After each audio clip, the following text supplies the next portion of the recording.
Hi everyone, Simon Keeling here, weatherweb.net. It is Monday the 13th of October. Thanks again for watching. Just taking a look at rainfall in the 6 hours up to 1 o'clock this afternoon. This is the chart that's available at weatherweb.net. You just go to current weather in the top right hand corner and then select 6 hour rainfall, and you have to divide the numbers that are on this map by 10 to give you millimetres, but just interesting to see here, look, 12 millimetres of rain falling across parts of Cambridge and East Anglia during this morning. 29 millimetres of rain here running up through Suffolk and into Essex, so some quite significant totals. Also, we've got an 18 millimetre here across southwest England, so it has been quite a wet morning. And after such a dry September, we've had a wet start to October. This is from the Met Office, the accumulated England and Wales precipitation up to the end of Saturday. And we're seeing 50 millimetres of rain so far in the month. And you can see here the blue line running above the average red here. Nowhere near the maximum, but certainly a wet month with 11 millimetres being the wettest day so far. I suspect that's going to be surpassed by some of today's totals.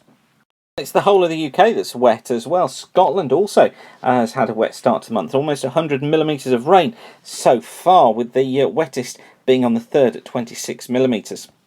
And Northern Ireland not escaping either, 56 millimetres of rain up to the end of Saturday, with 26 millimetres so far. And there's more rain to come during the next 7 days.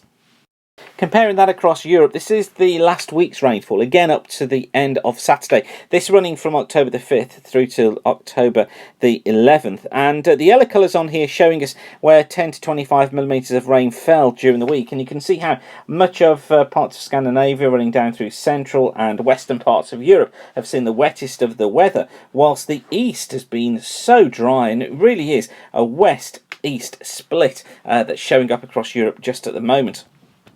And temperature-wise, it's been warm as well through many central and eastern areas. Temperatures in parts of Austria and Slovenia at 8 degrees Celsius above normal for the time of year. But you can see across the UK, near normal to just below normal temperatures during the week to Saturday the 11th. Just interesting to note as well where we've seen frosts. These are the extreme minimum temperatures for that week as well. You can see a little bit of frost, look, across central parts of Scotland, running down through northern England, parts of central Scandinavia, up through the middle parts of Norway and Sweden, and also, look, frosts setting in across parts of the far east of Europe. That referred to the last week up to the end of Saturday. And I've just been running a few comparisons here as well, just as I tend to do, just looking at how this year's 500 millibar pattern has shaped up with last year's. This is the flow for last year from the 1st of October to the 11th of October.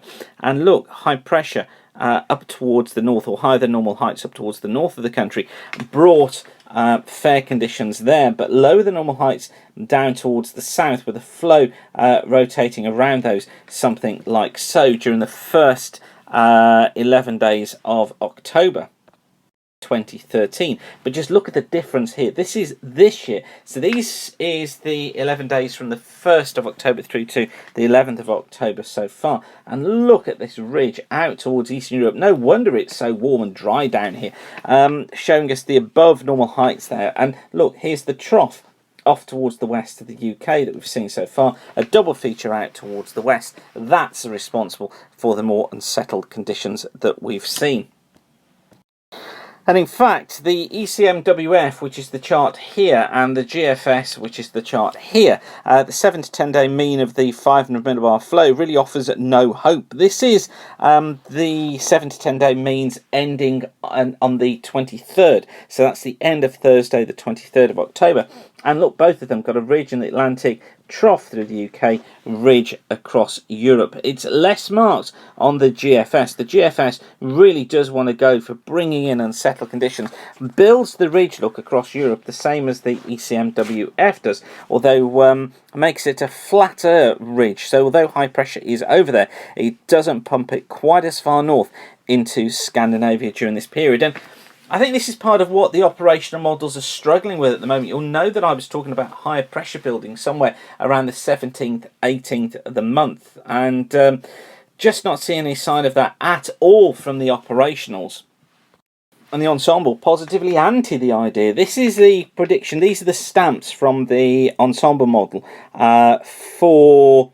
now then, when are these valid for? These are valid for next Monday. So these are valid for the 20th.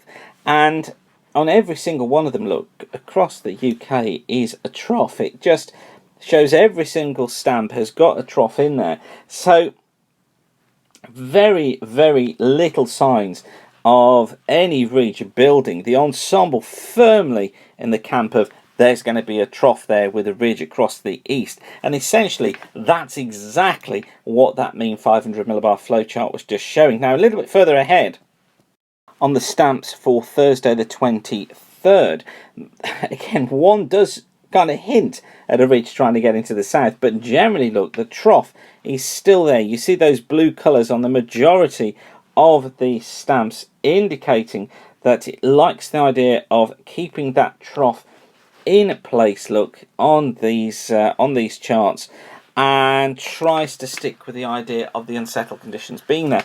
There are a couple that do try to build in the ridge, look, to the south. So there are a couple there that are trying to build the ridge in, but really they're way in the minority. The majority is saying the trough is there and it's there to stay, and the unsettled conditions continue.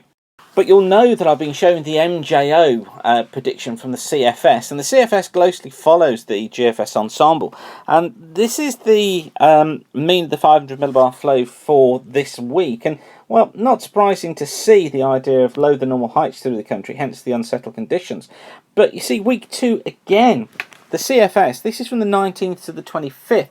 So this is from next Sunday through to the 25th. Look, it tries to build in these heights. It puts the trough out to the west. It tries to get these heights built in. In fact, it continues to do that through week 3, and also it does it again for week 4, although it shows it as a weakening feature in week 4. So the CFS just backs up the story that I've been home for, which is the idea of pressure building. I focused on the 18th, but we can call it a little bit later, perhaps the 20th, 21st, that the ridge builds in, lasts for about 7 to 10 days, then collapses away, and we go into more unsettled conditions. So the CFS is seeing that, and he's backing it up. What's going to be really interesting is to see where the ECM 32 takes us tonight. That's the 32-day forecast from the ECMWF, to see if that sees the ridge building. The old 32 from Friday saw that ridge building in. Now the ECMWF doesn't see that so much, and it kind of actively goes against that idea for most of the run of the ensemble. But I'm just wondering if it's just not particularly seeing this in its resolution. So we'll have to see how this develops. Of course, I'll keep you updated right the way throughout here at weatherweb.net. But I'll leave you with that for now. I know I've shown you lots of charts there. Hope I haven't confused you too much. I just wanted to show you the thought processes going through our minds just at the moment. But for now, whatever you're doing, have a fantastic day. Keep the sun shining, and bye for now.